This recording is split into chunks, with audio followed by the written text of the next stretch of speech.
Bonsoir Étienne, c'est un plaisir de te retrouver pour ce sommet exceptionnel. Bonsoir Philippe, bonsoir à tous. Alors toi qui es généralement très optimiste sur les marchés, tu nous as tous surpris cette fois-ci avec ce pari baissier radical.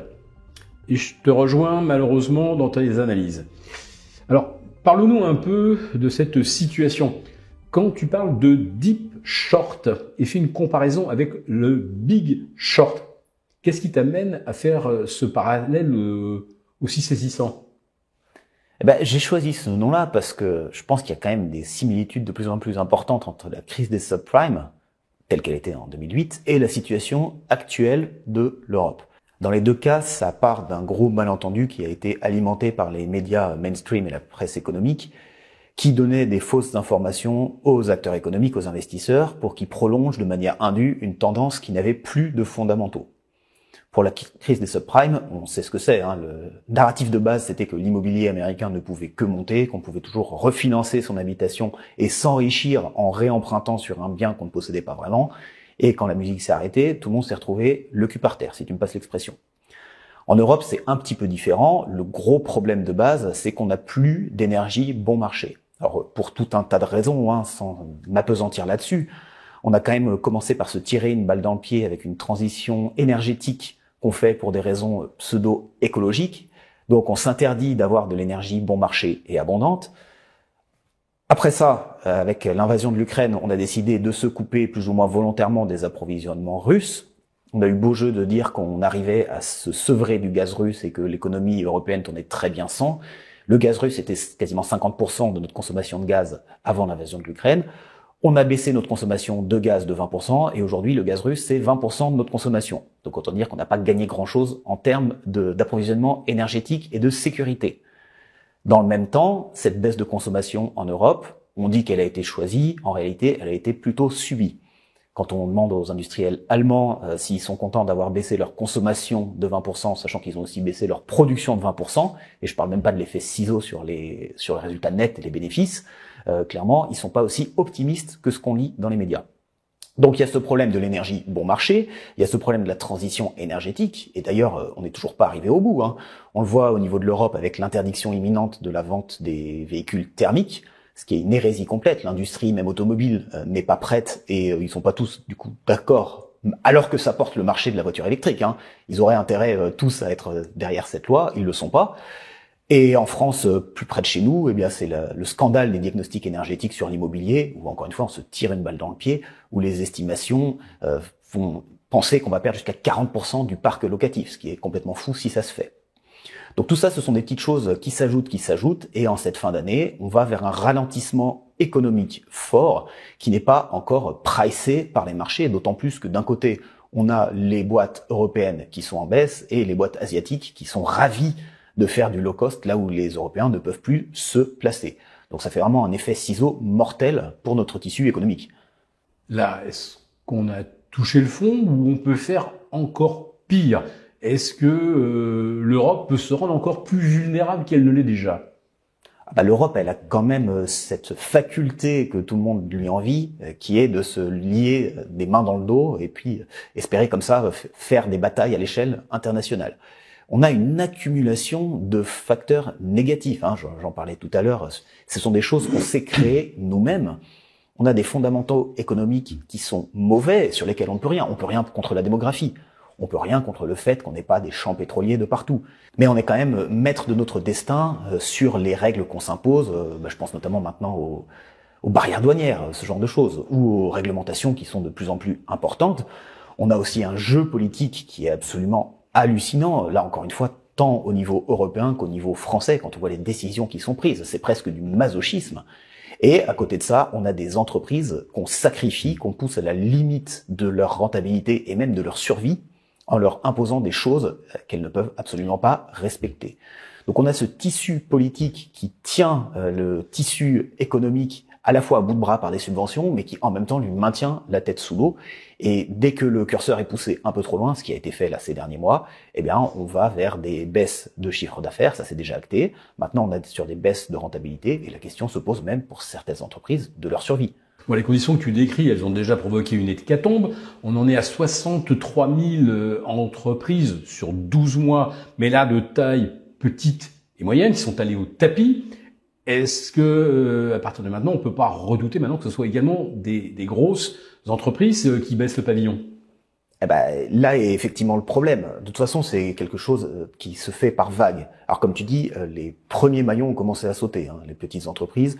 Bon, c'est beaucoup de micro-entrepreneurs, c'est beaucoup de petites PME, donc c'est problématique pour le tissu économique, mais ce serait pas un problème si ça s'arrêtait là. Mais on sait que ça va pas s'arrêter là. On a ce problème immense de la dette Covid.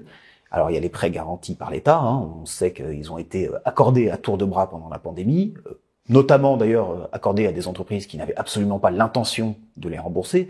Ça a créé une vague de faillites, on voit notamment chez les artisans, bon, beaucoup de fermetures qui sont un petit peu de circonstances, qui permettent d'avoir utilisé l'argent et de pas avoir à le rembourser. On a aussi des PME qui ont décidé d'investir, qui avaient bien joué le jeu, qui ont acheté des machines-outils, qui ont augmenté leur tissu productif et qui n'ont absolument pas maintenant les cash flows, la génération de bénéfices pour rembourser ces prêts. On a dit aux entreprises pendant les années Covid, investissez, vous allez voir, vous serez prêts pour le redémarrage de l'économie, mais il n'y a pas eu de redémarrage réel de l'économie française. Quand on regarde l'évolution du PIB par habitant en France, c'est toujours le marasme depuis plus de 10 ans. Quand on regarde l'évolution de la productivité, ça baisse depuis le Covid, alors qu'on est quand même censé être mieux, on est censé être plus formé, on est censé avoir fait du télétravail, on est censé avoir la réalité virtuelle, tout ce genre de choses qui sont censées être des améliorations productives et qui en fait se traduisent dans les faits par une baisse de la productivité française. Je parle même pas de la quantité de travail que fournissent les Français, qui est malheureusement aussi à la baisse. Donc ça, ce sont les facteurs avec lesquels les grands groupes doivent faire aussi, et c'est ce qui fait que probablement ils vont faire face aux mêmes problèmes que les PME et les TPE, c'est-à-dire une baisse de leur capacité à générer de l'activité, des ventes, du chiffre d'affaires et des bénéfices. Un autre problème majeur en France qui devient de plus en plus pesant, c'est la fiscalité et les problèmes réglementaires.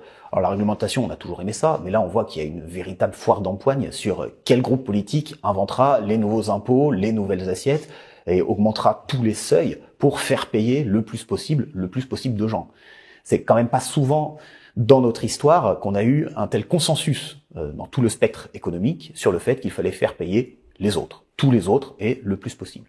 Donc quand on veut saigner les particuliers qu'on va donc leur enlever du pouvoir d'achat, quand on veut peser sur les collectivités locales en disant qu'elles sont assises sur un trésor de guerre qu'il faut récupérer, quand on veut saigner les entreprises en disant que tous les bénéfices sont indécents, on aime beaucoup ce mot en France, bon il y a un moment, tout le monde paye, plus personne n'a d'argent. Et ça, c'est jamais bon pour l'économie réelle. Voilà pourquoi la contagion aux grands groupes, à mon sens, n'est qu'une question de temps. Moi, je pense qu'on la voit déjà quelque part, la contagion, dans les faillites d'entreprises qu'on constate. Alors, il y a, comme tu dis, des entreprises qui avaient décidé qu'elles rembourseraient probablement pas. Il y en avait. Les PGE. Et puis est arrivé le doublement, le triplement, le quadruplement de la facture d'électricité pour certains artisans. Ceux-là, ils avaient certainement l'intention de rembourser, mais eux, ils ne peuvent pas le faire. Et puis il y a toutes les PME qui, elles, sont des sous-traitants de grands groupes multinationaux. Et là, on voit que les commandes baissent. Alors, c'est flagrant dans la sous-traitance pour l'automobile. Boeing, ça a aussi ralenti en partie les PME de haute technologie. De proche en proche, on voit des pans entiers de l'industrie qui commencent à mettre le genou à terre. Enfin, l'affaire Volkswagen, ça a été un choc pour les Allemands. 3 usines fermées, peut-être jusqu'à 30 000 licenciements, des salaires qui baissent de 18%. Enfin, tout ça, c'est des signaux extrêmement mauvais. Et malgré tout, les marchés sont toujours au sommet. À quel moment est-ce qu'il va y avoir une prise de conscience? Ou est-ce qu'on peut continuer comme ça en lévitation et il n'y aura jamais de conséquences pour les marchés? Le pari, c'est quand même qu'un jour, les marchés prendront ça en compte. Et c'est là aussi qu'on peut faire des bénéfices en investissant sur les marchés cotés. C'est toujours en investissant sur le différentiel de perception des acteurs économiques qui font les marchés. Alors les grosses mains, les algos, on peut en discuter longtemps, mais globalement les prix ils sont ce qu'ils sont à un instant T. Et s'ils devraient être autre chose, c'est en se plaçant nous aujourd'hui et en attendant la correction vers les niveaux plus normaux qu'on peut faire des bénéfices.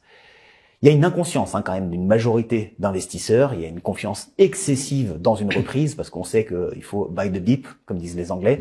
Dès qu'on a une correction de 3-5%, comme on a eu cet été, ça a été vite oublié, la correction du 8 août. Je rappelle quand même que le 9 août au matin, la presse économique, elle pariait sur l'effondrement de l'économie mondiale. C'était le Japon et les US et l'Europe qui devaient être au tapis. Et puis 2 semaines plus tard, ça y est, tout était oublié, on repartait comme en 40. Ça quand même lié à beaucoup de choses. C'est lié au fait que l'investissement aussi dans les grandes banques d'investissement, c'est un sport de jeunes, comme on dit. L'âge moyen des analystes dans les grands groupes, c'est 34 ans. Donc ce sont des gens qui ont fait toute leur carrière dans les marchés haussiers. Ça, à mon sens, ça pèse dans les décisions d'investissement. Quand on a toujours vu qu'on rebondissait des creux, on ne sait pas qu'un marché, il peut être baissier, il peut être durablement baissier. Et à part quelques hurluberlus qui ont regardé ce qui s'est passé au Japon ces dernières années, et encore le Japon est remonté, il y a peu de gens qui savent qu'un marché peut être vraiment baissier.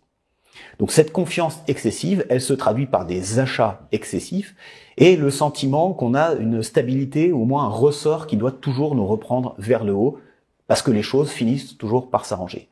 Et la réalité, il y a quand même pas besoin d'aller très loin pour s'en rendre compte, c'est que tout ne s'arrange pas pour tous les acteurs économiques. Il y a des choses qui font leur temps, et une fois qu'elles ont fait leur temps, on ne peut plus gagner de l'argent avec. Il y a beaucoup d'industries qui ont disparu à la fin du XXe siècle en Europe. Pas besoin d'aller chercher juste après la Seconde Guerre mondiale. On se souvient encore des années 90, même au début des années 2000, le tissu économique européen n'était pas ce qu'il est aujourd'hui. Donc il n'y a pas de raison que le tissu européen en 2025, en 2030, il soit immuable. Le pari aujourd'hui sur le deep short, c'est parier sur le fait que le paradigme a changé et qu'en Europe, on ne peut plus faire les choses comme on le faisait il y a ne serait-ce que 5 ans de ça, juste avant le Covid, si on veut respecter les réglementations, si on veut être dans les petits papiers des hommes politiques et si on veut dégager des bénéfices, vu le coût de notre énergie, vu le coût de notre main-d'œuvre aussi. Ouais. Alors donc, si je comprends bien, en fait, on court en France avec un boulet de 42 € le gigawatt à un pied. Et on court avec l'autre boulet, je te laisserai le chiffrer, mais l'ESG et tout ce que ça implique comme norme, comme investissement pour se mettre dans les clous de la décarbonation, c'est c'est assez vertigineux. Puis autre chose, je sais pas si tu as entendu parler du Euphoria Index. Il est à son maximum historique de tous les temps.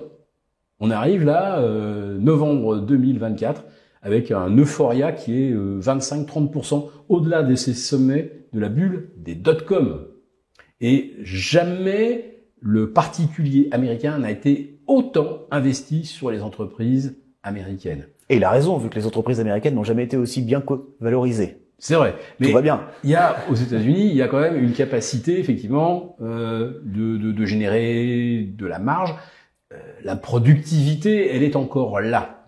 Mais on oublie que tout ça a été financé au cours des 15 derniers mois par 4 000 milliards de dettes supplémentaires aux États-Unis. Et je crois que c'est le 1er ou le 2 novembre où les États-Unis ont rajouté en une seule journée 104 milliards d'endettement. Autrement dit, une croissance complètement achetée à crédit et qui entretient une illusion de croissance perpétuelle et de richesse éternelle. Je pense qu'on est au sommet de l'illusion. Et je pense qu'effectivement, là, ton expression, le deep short, c'est pas seulement une protection essentielle, mais c'est peut-être aussi une opportunité de gain dans l'hypothèse d'une correction qui est peut-être sans précédent, je le dis bien, par rapport à ce qu'on a pu connaître en 2002, 2003 ou 2008, 2009. Ouais, d'autant plus que en 2002 et après la crise des subprimes, tous les investisseurs, tous les auditeurs qui sont là aujourd'hui avec nous n'en ont pas forcément profité à l'époque. Il y en a peut-être aussi beaucoup qui étaient tout simplement investis en actions, qui avaient des actions France Télécom, qui avaient des actions des valeurs bancaires françaises et qui ont juste pris leur perte.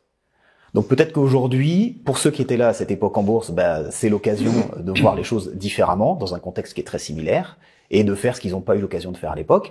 Mais je pense aussi à nos auditeurs les plus jeunes, qui étaient tout simplement pas sur les marchés lors des derniers cracks, et qui n'ont pas eu l'occasion de se positionner à la baisse quand il y a des valeurs comme ça aussi éhontément surcotées. Clairement, ce type de trade, on le retrouve peut-être, une fois par décennie, voire moins. La crise européenne, avec les piliers économiques qui vacillent les uns après les autres, C'est une crise structurelle, et même je dirais qu'elle est potentiellement grave pour les citoyens, pour les contribuables que nous sommes.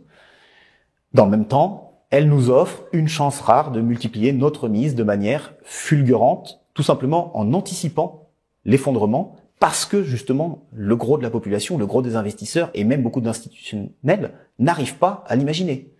Donc c'est le moment de transformer ce différentiel d'information, cette tempête qui s'annonce sur nos marchés, en profit.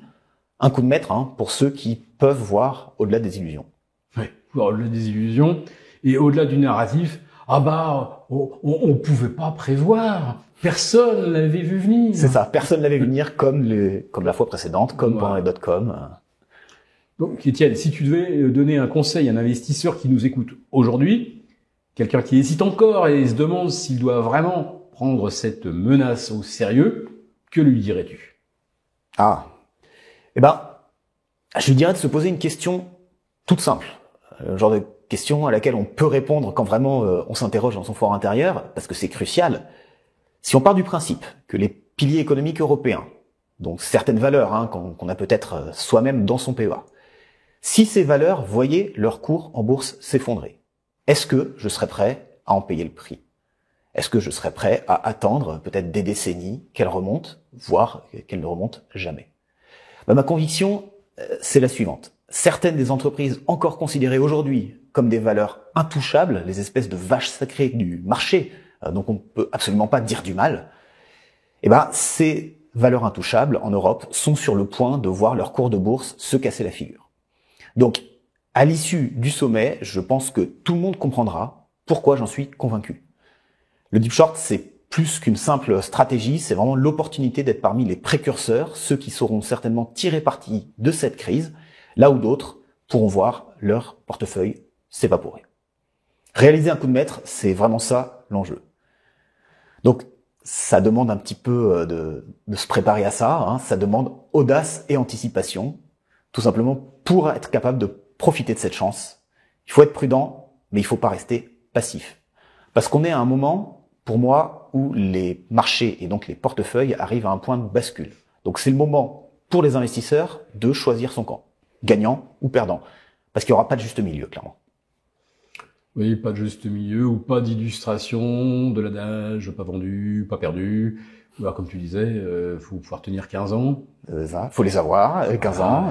Les exemples de France Télécom, Alcatel et alors l'Aikos qui a disparu du paysage nous prouvent que c'est même pas garanti qu'au bout de 15 ans, on revoit sa mise.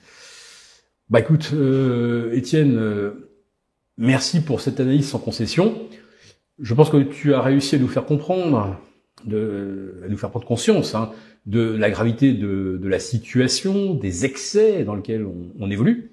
C'est un moment historique auquel nous assistons. En réalité historique, oui, pour des raisons géopolitiques, fiscales, en ce qui concerne le pauvre contribuable français, et puis oui, des niveaux de valorisation des marchés qu'on n'a jamais connus. Donc, à tout point de vue, oui, on est peut-être effectivement un tournant. Je crois que ceux qui nous écoutent ce soir comprendront toute la pertinence de ce qu'ils vont découvrir dans les 5 modules et qui viennent en quelque sorte démystifier complètement un narratif où on nous maintient dans l'illusion qu'on est encore dans une économie Goldilocks, de croissance, d'inflation maîtrisée et de marchés financiers qui sont parfaitement efficients alors qu'ils sont juste dans le déni. C'est tout à fait ça, Philippe. Bien, écoute, je te remercie en tout cas d'avoir apporté ton éclairage. Nous avons conçu à votre attention un rapport spécial que vous obtiendrez gratuitement en cliquant dans le lien en description de cette vidéo. Un rapport spécial qui analyse toutes les conséquences économiques, financières et patrimoniales. Et bien sûr, ce rapport vous offre également des mesures, des initiatives à mettre en place très rapidement pour protéger votre épargne, celle de vos proches. Tout ça donc dans un rapport gratuit que vous obtenez en cliquant en bas de cette vidéo.